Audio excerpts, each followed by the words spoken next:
Soma Bibiliya. Soma Bibiliya ni ikiganiro mutegurirwa kandi mugiye kugezwaho na Evangelize Le Monde TV. Ikiganiro kije mu rwego rwo gufasha abasomyi ba Bibiliya cyangwa abandi bantu bose bagize icyifuzo n'igitekerezo cyo gusoma ijambo ry'Imana ariko ntibabashe kugera ku iyo ntego. Ndakwifuriza kutazacikwa n'iki kiganiro Soma Bibiliya.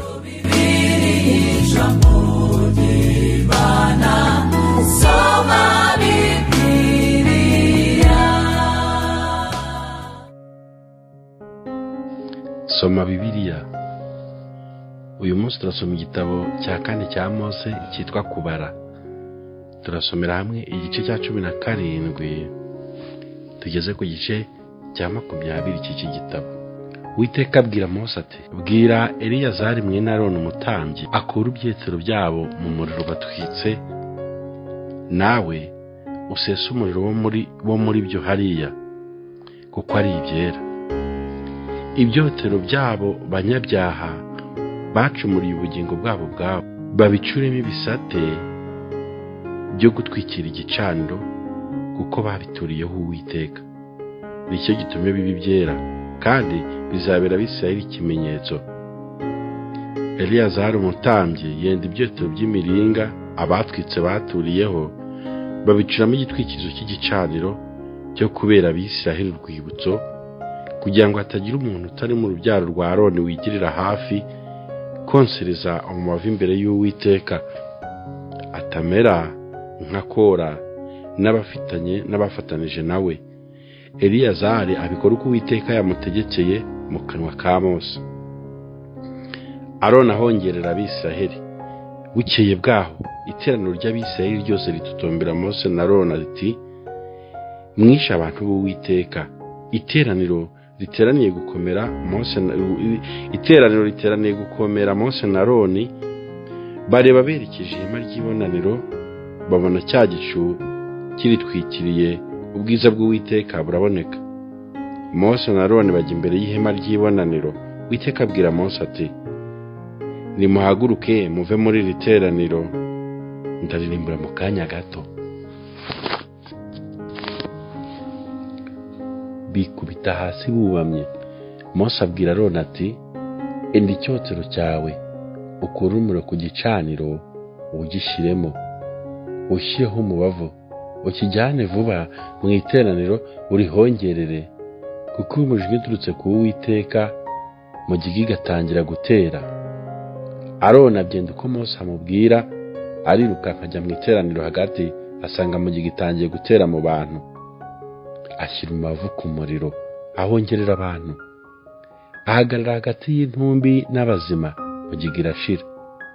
Abishwe na mugiga iyo bari abantu inzovu n'ibihumbi 4,700, utabariyemo abicishijwe n'ibya Kora. Aroni asubira aho Mose ari ku muryango w'ihema ry'ibonaniro, mugiga irashira. Inkoni ya Aroni irabya. Uwiteka abwira Mose ati: "Bwira Abisirayeli baguhe inkoni, umuryango w'abasekuruza wose uvemo inkoni imwe, zitangwe n'abatware babo bose nk'uko amazu y'abasekuruza ari. Inkoni zose zibe 12. Wandike izina ry'umuntu wese ku nkoni ye, wandike n'izina rya Aroni ku nkoni y'Abalewi, kuko hazaba inkoni imwe y'umutware w'amazu y'abasekuruza wese. Uzibike mu ihema ry'ibonaniro imbere y'ibihamya, aho mbonanira namwe. Uwo nzatoranya inkoni y'izarabya, maze imbere yanjye mare kwitotomba Abisirayeli babitotombera." Mose abibwira Abisirayeli, abatware babo bose bamuha inkoni, umutware wese amuha inkoni nk'uko amazu y'abasekuruza ari, zose ziba 12. Inkoni ya Aroni iba mu zabo. Mose abika izo nkoni imbere y'Uwiteka mu ihema ry'ibihamya. Bukeye bwaho Mose yinjira mu ihema ry'ibihamya, asanga inkoni ya Aroni yatangiwe inzu ya Lewi irabije, ipfunditse uburabyo, isambuye imeze indodo zihishije.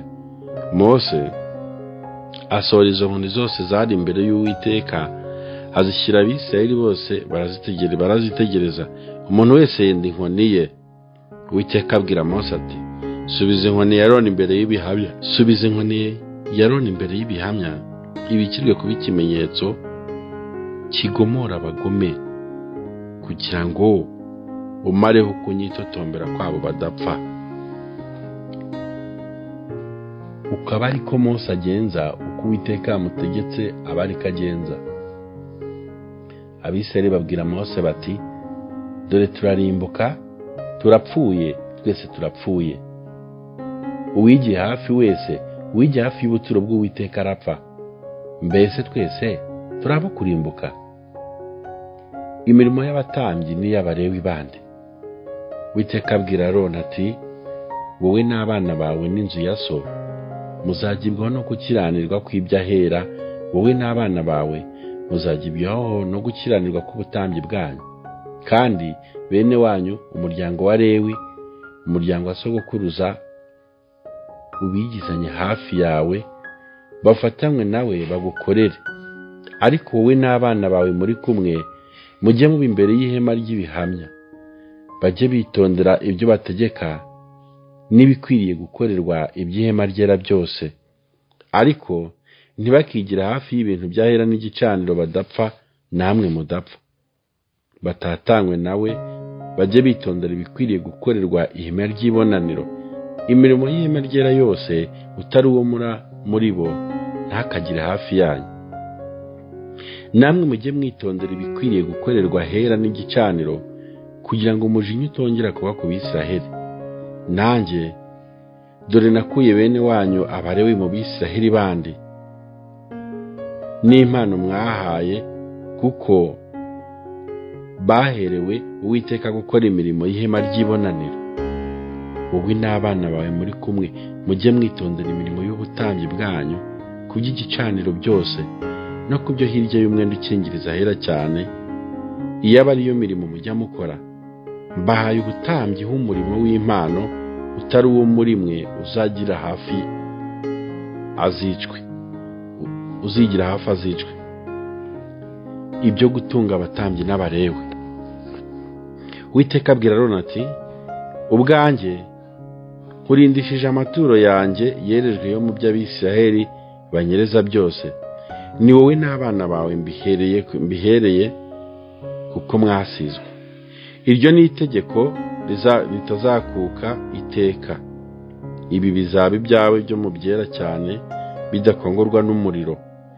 Ituro ryabo ryose n'igitambo cyabo cyose, n'ituro ry'ifu ryose n'igitambo cyabo gitambirwa ibyaha cyose,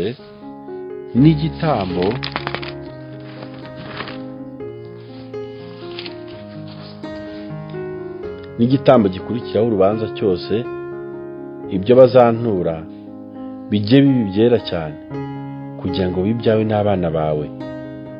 Ujye ubirira ahantu hera cyane. Umuntu wese we muri mwe ajya abiryaho, bikubera ibyera. Kandi ibi ni ibyawe. Amaturo Abisirayeli bazerereza yose n'ayo bazazunguza yose, nyaguhaye n'abahungu bawe n'abakobwa bawe. Iryo ni itegeko ritazakuka iteka. Udahumanye wese wo mu b'inzu yawe ajya yaryaho.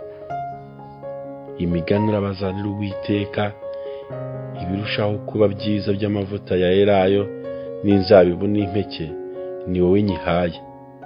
Ibibanza kwera byo mu myaka y'igihugu cyabo yose bazanira Uwiteka bijye biba ibyawe. Udahumanye wese wo mu b'inzu yawe ajya abiryaho. Ituro ryose riturwa burundu rizaba iryawe. Uburiza bwose bw'ibifite umubiri byose bazatura Uwiteka, ubw'abantu n'ubw'amatungo bujye buba ubwawe. Ariko uburiza bw'abantu ntukabure kubucungurisha, n'ubw'amatungo azira nabwo ujye ubucungurisha. Ibikwiriye gucungurwa ujye ubicungurisha bihereye mu kwezi bivutse, bicunguzwa igiciro uzacira cya shekeli 5 zigezwe ku yahera,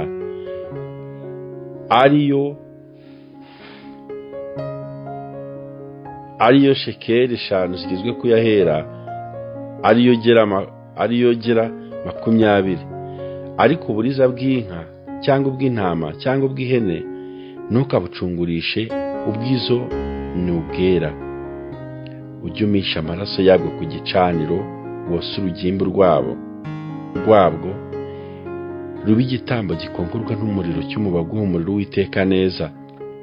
Inyama zabwo zijye ziba umwanya wawe, nk'uko inkoro izunguzwa n'urushyi rw'ukuboko rw'iburyo ari umwanya wawe. Ibyererezwa byose byo mu byera Abisiraheli bazatura Uwiteka mbiguhanye n'abahungu bawe n'abakobwa bawe. Iryo ni itegeko ritazakuka iteka, ni isezerano risezeranishwa umunyu, rizahamira iteka imbere y'Uwiteka risezera niwe wowe n'urubyaro rwawe. Kandi Uwiteka abwira Aroni ati, ntuzagire gakondo mu gihugu cy'Abisiraheli, ntuzagire umugabane muri bo. Ni jye mugabane wawe na gakondo yawe mu Bisiraheli. Abalewi dore mbahaye 1/10 cya byose kizatangwa n'Abisiraheli kibe gakondo yabo. Ntibahembeye imirimo bakora yo mu ihema ry'ibonaniro. Uhereye none Abisiraheli ntibakagira hafi y'ihema ry'ibonaniro batagibwaho n'icyaha bagapfa. Ahubwo Abalewi ari bo bakora imirimo y'ihema ry'ibonaniro, aba ari bo bagibwaho no gukiranirwa kwabo. Iryo riba itegeko ridakuka mu bihe byanyu byose. Kandi Abalewi ntibazagire gakondo mu Bisiraheli, kuko 1/10 kizatangwa n'Abisiraheli bakagitura Uwiteka hituro ryererejwe. Ngihaye Abalewi ho gakondo. Nicyo gitumye mbabwira yuko batazagira gakondo mu Bisiraheli. Abalewi nabo batanga 1/10. Uwiteka abwira Mose ati, Abalewi nabo batanga 1/10. Uwiteka abwira Mose ati, kandi bwira Abalewi uti, nimukoresha Abisiraheli 1/10 mbahaye kubakoresha ngo kibe gakondo yanyu, mujye mugikuraho ituro mutura Uwiteka, muryerereze ribe 1/10 cy'icyo gice cya 10. Iryo turo ryererejwe mutura rizabarwaho nk'aho ari imyaka y'impeke yo ku mbuga muhuriraho, cyangwa ibyuzuye umuvure mwegeramo vino. Ukaba ariko mujya mutura Uwiteka ituro ryererejwe murikuye kuri 1/10 cya byose icyo mukoresha Abisiraheli. Mujye muha Aroni umutambyi ituro ryererejwe murikuriyeho Uwiteka. Mu byo muhabwa byose abarimo mujya mukura amaturo yererejwe yose mutura Uwiteka, mubirushaho kuba byiza. Abarimo mukura igice cyabyo cyo kwezwa. Ubabwira uti, nimumara gukuramo ibirushaho kuba byiza mukabituraho ituro mwerereza, ibisigaye byo muri icyo 1/10 bizabarwa ku Balewi nk'ibyo biyejereje bivuye ku mbuga bahuriraho no mu mivure bengeramo vino. Mujye mubirira aho mushatse hose ubwanyu n'ab'amazu yanyu, kuko ari ibihembo byanyu muhemberwa imirimo mukora mu ihema ry'ibonaniro. Ntimuzashyirishwaho icyaha nabyo. Nimumara kubikuramo ibirushaho kuba byiza mukabituraho ituro mwerereza, kandi muzaba mutononye ibyera byatuwe n'Abisiraheli ngo mupfe. Amategeko y'igitambo cy'iriza y'igaju n'ay'amazi ahumanura. Uwiteka abwira Mose na Aroni ati, ibi nibyo bitegekwa n'itegeko Uwiteka ategetse uti, bwira Abisiraheli bakuzanire iriza y'igaju idafite inenge cyangwa ubusembwa batigeze gukoresha, muyihe Eleyazari umutambyi ayikureho muganditse, bayibikirira imbere ye. Eleyazari umutambyi yendesha urutoki ku maraso yayo ayaminjagire 7, yerekeje umuryango w'ihema ry'ibonaniro. Iyo nka bayosereza imbere ye, bose uruhu rwayo n'inyama zayo n'amaraso yayo n'amayezi yayo. Umutambyi yenda ingiga y'umwerezi n'agati kitwa ezobu n'agatambaro k'umuhemba, abijugunye hagati mu muriro wosa iyo nka. Maze uwo mutambyi amesa imyenda ye yiyuhagire, abone gusubira mu ngando, abe ahumanye ageze nimugoroba. Uwayosheje amesa imyenda ye yiyuhagire, aba ahumanye ageze nimugoroba.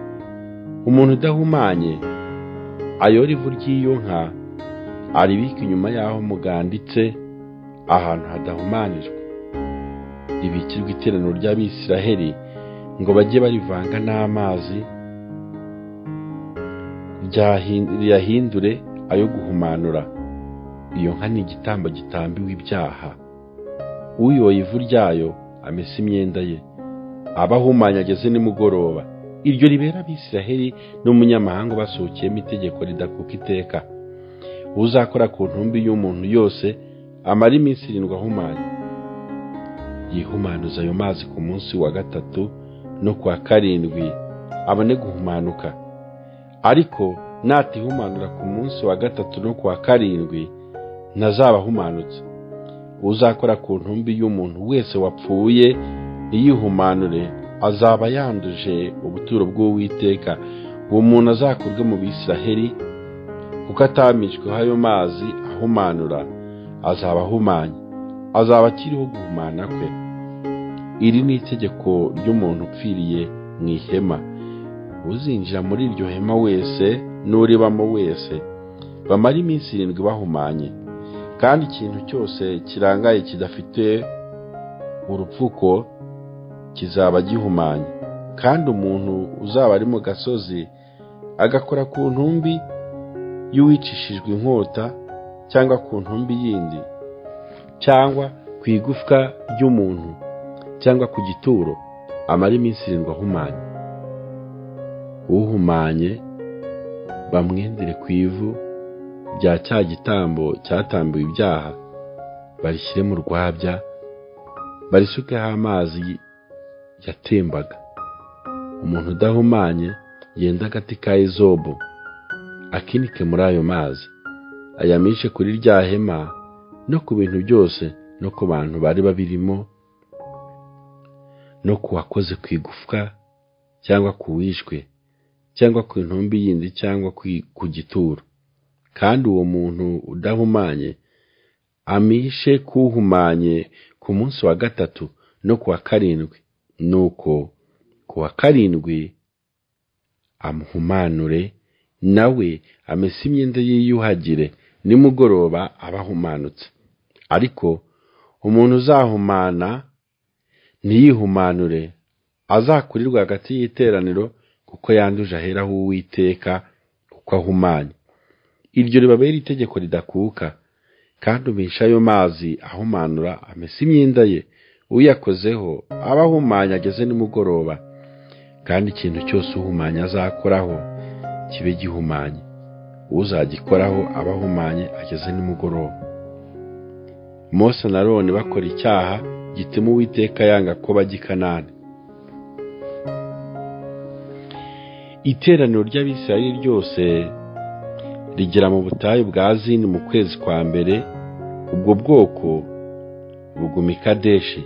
Miriyamu agwayo, barahamuhama. Iteraniro ribura amazi, bateranira kugomera Mose na Aroni. Abantu batonganya Mose, baramubwira bati, iyaba twarapfuye ubwo bene wacu bapfaraga imbere y'Uwiteka. Kandi mwazaniye iki iteraniro ry'Uwiteka muri ubu butayu ngo dupfiremo n'amatungo yacu? Mwadukuriye iki muri Egiputa mukatuzana aha hantu habi? Si ahantu habibwa, si ahantu hamera imitini cyangwa imizabibu cyangwa amakomamanga, kandi ntihagira amazi yo kunywa. Mose na Aroni bava imbere y'iteraniro, bajya imbere y'ihema ry'ibonaniro, bikubita hasi bubamye. Ubwiza bw'Uwiteka burababonekera.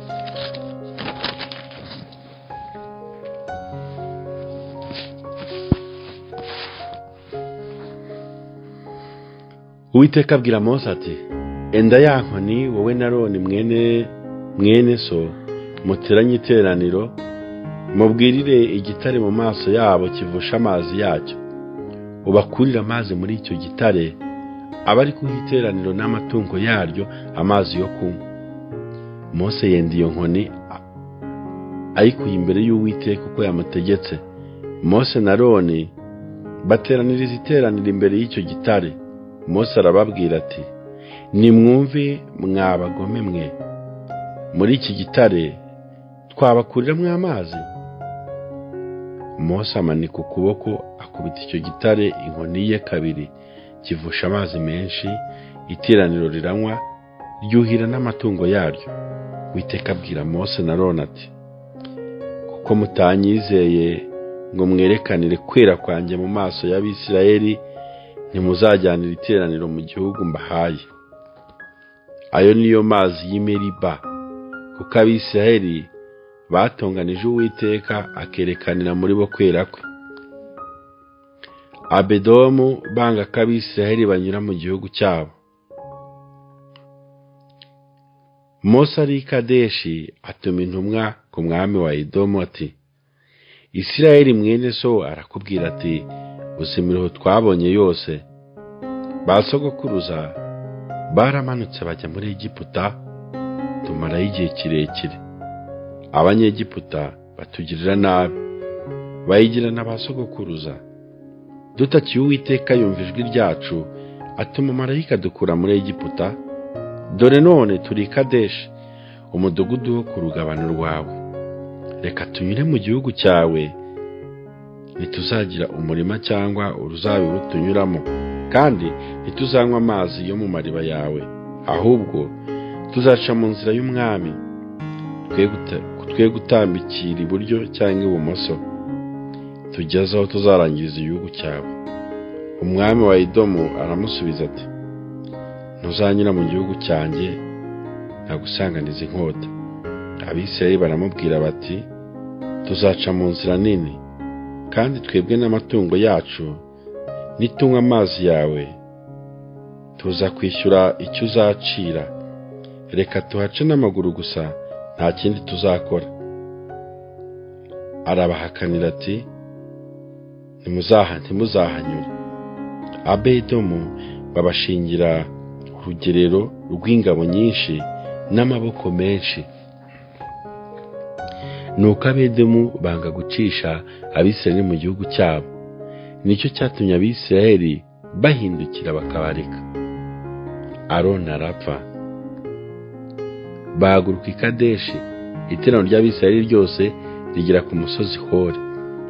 Uwiteka abwira Mose na Aroni ku musozi Hori uri ku bugabane rw'igihugu cya Edomu ati Aroni agiye gusanga ubwoko bwe, kuko atazajya mu gihugu nahaye Abisirayeli ubwo mwagomereye itegeko ryanjye ku mazi y'i Meriba. Jyana Aroni na Eleyazari umwana we ubazamura umusozi Hori, wambura Aroni imyambaro ye uyambike Eleyazari umwana we, maze Aroni ari bupfireyo asanga ubwoko bwe. Mose abigenza uko Uwiteka amutegetse, bazamuka uwo musozi Hori, iteraniro ryose ribareba.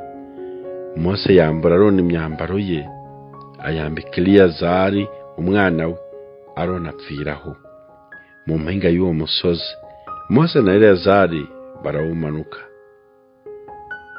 Iteraniro ryose ribonye yuko Aroni yapfuye, inzu ya Seri yose imara iminsi 30 iririra Aroni.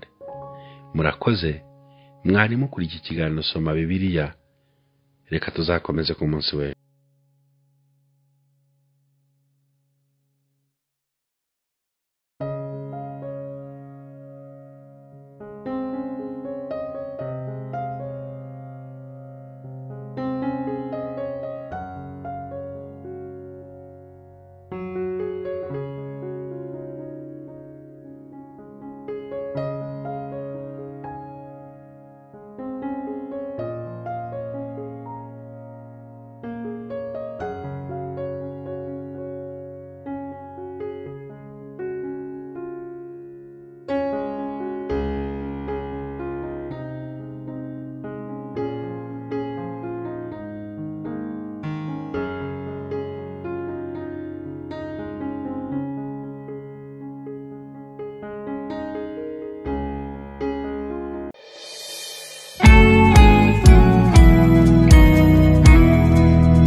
Soma Bibiliya.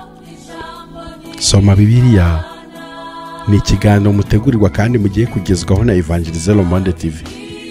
Ikiganiro kije mu rwego rwo gufasha abasomyi ba Bibiliya cyangwa abandi bantu bose bagize icyifuzo n'igitekerezo cyo gusoma ijambo ry'Imana ariko ntibabaje kugera ku iyo ntego.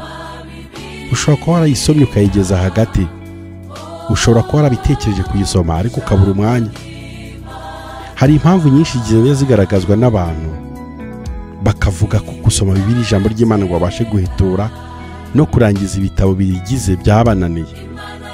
Uyu munsi ntiyakwiye kuba impamvu cyangwa urwitwazo rwatuma udasoma ijambo ry'Imana. Evangelize Le Monde TV twabatekerejeho ku bakunzi bacu aho muherereye impande enye zigize isi. Tugiye kujya tubana namwe mu kiganiro Soma Bibiliya. Ikiganiro kizajya gitambuka buri munsi mu gitondo ku isaha ya 11:30. Mu gihe cy'umwaka umwe tuzaba turangije gusoma ijambo ry'Imana. Ndakwifuriza kutazacikwa n'iki kiganiro Soma Bibiliya.